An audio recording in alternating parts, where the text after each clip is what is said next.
மகத்தானவன் மனிதானே மகத்தானவன் மனிதானே மகத்தானவன். நண்பர்கள் அனைவருக்கும் வணக்கம். பதிவுக்கு போகிறதுக்கு முன்னாடி இது வரைக்கும் நம்ம சேனல் சப்ஸ்கிரைப் பண்ணலைன்னா சப்ஸ்கிரைப் பண்ணி சப்போர்ட் பண்ணுங்கள். நேற்று பிரதமர் மோடி அவர்கள் கோயம்புத்தூரில் பிரச்சாரம் பண்ணார். இதை தாண்டி இன்றைக்கி அமித்ஷா அவர்கள் ஈரோட்டில், வாசுதேவநல்லூரில் ராஜ்நாத் சிங் அவர்கள் எல்லாருமே ஒரு தேசிய கூட்டணி வலிமையாக எப்படியோ எடப்பாடி பழனிசாமி அவர்களை முதலமைச்சர் ஆக்கணுங்கிறதுல ஒரு தீவிரமாக காட்டுறதை நமக்கு பார்க்கலாம். இன்னொரு பக்கம் டிவிகே வெஸ் திமுக அப்படின்னு சொல்லி ஒரு பக்கம் விஜய் அவர்கள், இன்னொரு பக்கம் கூத்தாடிகள் அப்படின்னு சொல்லி திமுக இன்னைக்கு விஜய் அவர்களை கூத்தாடிகளை வச்சே இன்னைக்கு ஒரு பிரச்சாரம். அதாவது பிரகாஷ் ராஜ் அவர்கள், அதே சத்யராஜ் அவர்கள், இவங்க எல்லாம் பண்ணுறதை நம்ம பார்க்கலாம். இதே காங்கிரஸ் நாங்கள் மட்டும் சும்மா இருக்கணுமான்ற மாதிரி தான். ஏன்னா இத்தனை நாள் காங்கிரஸில் ராகுல் காந்தி அவர்கள் இங்கே வரல. ஆனால் நேற்று வந்திருந்தாரு. வந்ததுலேருந்து இன்னைக்கு எல்லாம் காமெடியாக பேச ஆரம்பிச்சிட்டாங்க. காரணம் என்னென்னா, நேற்று ராகுல் காந்தி பேசுகிறாரு, செல்வ பெருந்தகை அவர்கள் டிரான்ஸ்லேட் பண்ணுறாரு. ஆனால் எந்த ஒரு விஷயமும் அவர் பேசுகிறது ஒன்று, இவர் டிரான்ஸ்லேட் பண்ணுறது ஒன்று.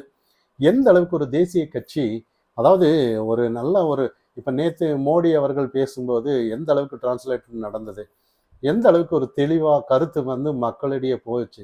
ஆனால் இங்கே ஏதோ ஒரு விஷயம் ராகுல் காந்தி பேசுகிறத செல்வ பெருந்தகை அவர்கள் ஏதோ திமுக காரங்க பேசின மாதிரியே பேசிட்டு வர்றது நம்ம பார்க்கலாம். எல்லாம் மோடி அவர்கள் மோசங்கிறது தான் அந்த இடத்துல வருதே ஒழிய, அவர் பேசுறது ஒன்று, இவர் பேசுறது ஒன்று. உண்மையிலே இன்னைக்கு ட்ரோல் மெட்டீரியலாக ஆக்குறதெல்லாம் நம்ம கவனிக்கலாம். இதெல்லாம் தாண்டி இன்னைக்கு நிறைய காங்கிரஸ் கட்சி எல்லாம் இன்னைக்கு வலிமையாக இருக்கா அப்படின்னு பார்த்தான்னா ரெண்டு கோஷ்டின்ற மாதிரி தான் நம்ம பார்க்கணும். ஏன்னா இன்னைக்கு திமுகவில் ஸ்டாலினுங்கிற வார்த்தையே பேசலை. இதே ராகுல் காந்தி வார்த்தையும் கூட எந்த பிரச்சாரத்திலையும் முதலமைச்சர் அவர்கள் எதுவுமே இந்த இடத்துல பார்க்கல.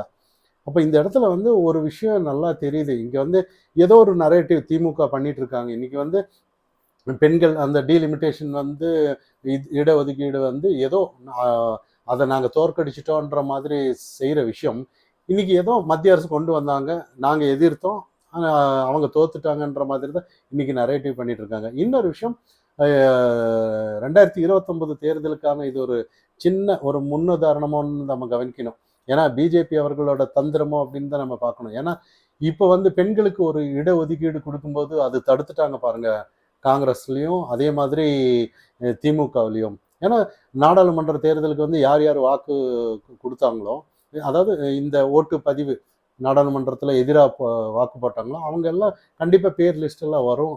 இதை வச்சு நான் காங்கிரஸ் தோற்கடிக்கணும். ஏன்னா உண்மையிலேயே யாருமே அக்செப்ட் பண்ண மாட்டாங்க. பெண்களுக்கு எதிரான ஒரு விஷயம் பெண்களை வரவே கூடாது. ஏன்னா நிறைய விஷயங்கள் ஏன் பெண்களை வரக்கூடாதுன்னா, சில முதல்வர் குடும்பம் அங்கே சோனியா குடும்பம் தான் இருக்குன்னு நம்ம கவனிக்கணும். ஏன்னா அந்த அளவுக்கு இடஒதுக்கீடு கொடுத்துட்டாங்கன்னா குடும்பத்துல இருந்து யாருமே உள்ள போக முடியாது அப்படிங்கிற ஒரு கணக்கு இருக்கு. அதனால தான் இன்னைக்கு எந்த ஒரு சட்டத்திருத்தம் எடுத்துட்டு வந்தாலும் கூட இவங்க ஒரு டைம் வேணும்பாங்க, ஒரு டைம் வேணான்னு சொல்லுவாங்க. நாங்கள் டெல்டாக்காரங்கம்பாங்க, விவசாயின்னு சொல்லுவாங்க. அதே டெல்டா மக்களுக்கு எதிரான சில மீத்தேன் அந்த டங்ஷன் விவகாரம் இதெல்லாம் இவங்களே எடுத்துட்டு வருவாங்க. இதெல்லாம் தான் திமுகவோட காங்கிரஸோட நிலைப்பாடுன்னு நம்ம கவனிக்கணும். ஏன்னா இதெல்லாம் தாண்டி இன்னொரு விஷயம் இருக்கு. என்ன, இப்போ சுந்தர்சி அவர் மதுரையில் நிற்கிறாரு, அவர் கூத்தாடியாமா. அப்போ இங்கே நினச்சி பாருங்க, அந்த கூத்தாடியை இவங்க பிரச்சாரம் பண்ணியிருந்தாரு பரவாயில்ல, பிரகாஷ் ராஜை வச்சு, இன்னும் இவரை யாரு சத்யராஜ் வச்சு, எப்படி ஒரு மனநிலை பாருங்க இவங்களுக்கு. விஜய் அவர்கள் ஏதோ இன்னும் நிறைய பக்கம் ஒரு சில விஷயங்கள் எல்லாம் பேசிட்டு வர்றாங்க. அதாவது ஓட்டு வேஸ்ட் பண்ண வேணாம், ஏன்னா திமுக தான் எதிரின்னு சொல்லும்போது இன்னைக்கு யங்ஸ்டர்ஸ் எல்லாம் புரிதல். அதாவது திமுக இந்த நேரத்தில் வெளியே அனுப்புறதுக்கு அதாவது ரசிகர்கள் என்ன பண்ணாலும் தாவைக்காக போடுவாங்க. ஆனால் இதே ஒரு ஆதரவாளர்கள் விஜய்க்கு போடலாமே, ஒரு மாற்றுன்னு வந்திருக்கிறாரு, அவருக்கு ஏதாவது ஒன்று போடலாமே அப்படின்னு சொல்கிறவங்க எல்லாம் உண்மையிலேயே ஓட்டு வேஸ்ட் பண்ண கூடாதுங்கிறது தான் நம்மளோட பார்வை. இன்னொரு விஷயம், திராவிட கட்சிகள் எல்லாம் அன்னிலிருந்து இன்னைக்கு வரைக்கும் ஆண்டுட்டு வந்திருக்காங்க. ஒரு சேஞ்சஸ் பார்த்தா எப்படி இருக்கும் அப்படின்னு பார்க்கலாமே. சப்போஸ் அவங்களும் ஏதாவது ஒரு மோசம்னு சொன்னோம்னா வேற அவங்களுக்கு எதிரான ஆட்சிகள் வரட்டுமே அப்படின்னு நம்ம எல்லாம் நினைக்கலாம். ஏன்னா இன்னைக்கு யங்ஸ்டர்ஸ் அந்த அளவுக்கு ஒரு அரசியல் என்னங்கிறது கத்துக்கிறதுக்காக வந்திருக்காங்கிறது சந்தோஷப்படணும். இன்னைக்கு ஒரு நாம் தமிழர்ல ஒரு சின்ன பையன் பிரச்சாரம் பண்றான். என்ன ஒரு 5வது படிக்கிறா 6வது படிக்கிறான்னு தான் நம்ம கவனிக்கணும். ஆனால் அந்த அளவுக்கு அவங்க வந்து நாம் தமிழர்ல தான் அது ஒரு சாத்தியம் நம்ம பார்க்கணும். இது மற்ற கட்சியில் வந்து யாருமே இந்த அளவுக்கு பேச மாட்டாங்க.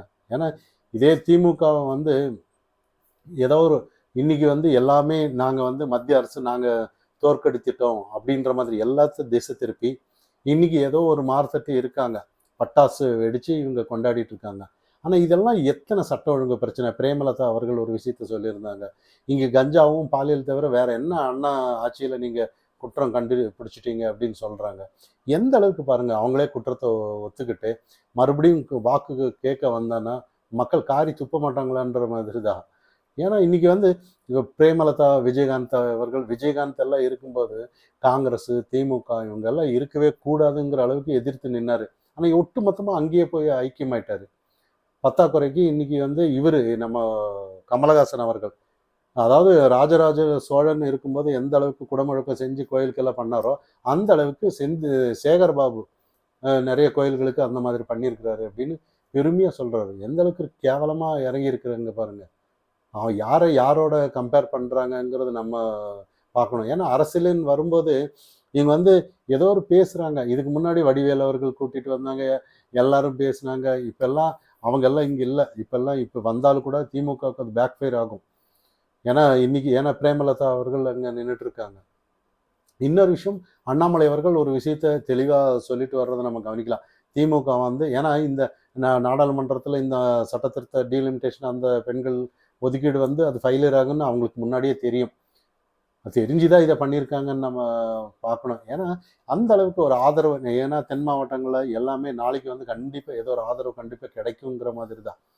ஏன்னா இது வந்து இப்போ இல்லை, நாளைக்கு நாடாளுமன்ற தேர்தல் 2029 தேர்தல் வரும்போது பெண்களுக்கு எதிராக யார் யார் இந்த ஆட்சி இருக்காங்கன்னு மக்கள் பெண்களாக எல்லாமே இது வரைக்கும் என்னென்னமோ செஞ்சுட்டு இருந்தாங்க. செந்தில் பாலாஜி அவர்கள் வழக்கு, ராசா, கனிமொழி அவர்கள், இதெல்லாம் இருக்கும்போது கூட ஏன் வேடிக்கை பார்க்குறாங்களாங்கிற மனநிலை இன்னைக்கு இருந்துட்டு இருக்கு. இங்கே வந்து அந்த அளவுக்கு டாஸ்மாக்ல வந்து இருக்குன்னு எல்லாமே பேசுகிறாங்களே ஒழிய எதுவுமே அங்கே நடக்கிற மாதிரி தெரியல இங்கே. அப்போ எல்லாருக்குமே ஒரு கேள்விக்குறியாக இருந்துட்டு இருக்கு.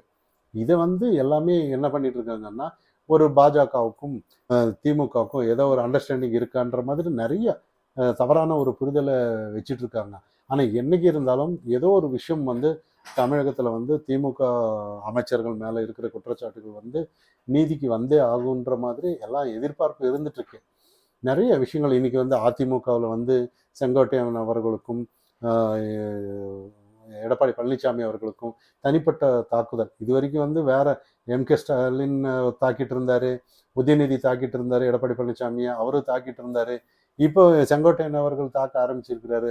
திருப்பி இவர் உங்க மேல இருக்கிற கேஸ் எல்லாம் நான் வெளியே கொண்டுட்டு வந்துடுவேன் தெரியுமா அப்படின்னு சொல்லி அவர் ஒரு பக்கம் இதெல்லாம் அவர் மேல எதிர்க்கிறதெல்லாம் நம்ம கவனிக்கலாம். இதெல்லாம் தாண்டி வந்து மக்களுக்காக ஏதாவது நாங்கள் வந்தால் செய்கிறோம், இந்த மாதிரி எதுவுமே யாரும் ஒரு ஆக்கப்பூர்வமான அரசியல் இங்கே இல்லைன்னு தான் நம்ம பார்க்கணும். இந்த நேரத்தில் யங்ஸ்டர்ஸ் வந்து இதெல்லாம் புரிஞ்சு யாருக்கு ஓட்டு போடணும் போடக்கூடாதுங்கிறது தெரிஞ்சாலே போதும்.